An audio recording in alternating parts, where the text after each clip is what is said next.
waxaad ka ogtahay safarka fanaanka weyn ee Sharma Boy ee dhawaan ugu duulaya dhinaca iyo Ameerika. kulan wanaagsan oo xiiso leh daawadayaasha qiimaha badan ee bartan ku xiran. ku soo dhawaada muuqaalkeena caawaynu ku eegayna fanaanka Sharma Boy oo dhawaan u safri doona dibadda. haddaba halkee ayuu u safrayaa, goormee ayuu safrayaa, se muxuu raadinayaa ayaad ku ogaani doontaa muuqaalka inta uu socdo.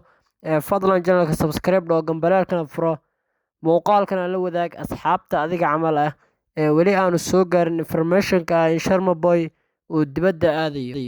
okay, haddii aynu u gudagalno muuqaalkeena caawa, waxaa goor dhaweyd la shaaciyay in fanaanka Sharma Boy uu u safri doono dalka iyo Mareykanka.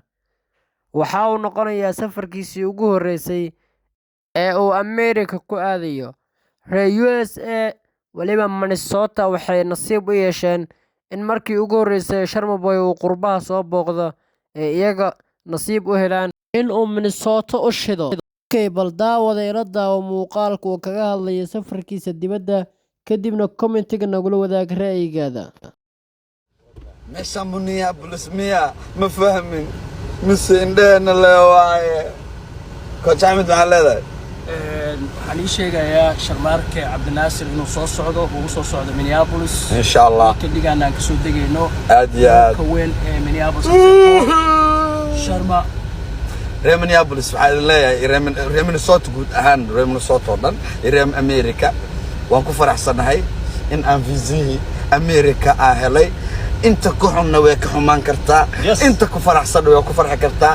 Team Sharma waxaa idin leeyahay waa inoo iyo 25ka Minneapolis aad iyo aad 19 waab idin la joogaabo 29 waa idin ruuxa abaab reer Minneapolis kooda bisha Julayna ya wuxuu ku dhigsan yahay First Avenue.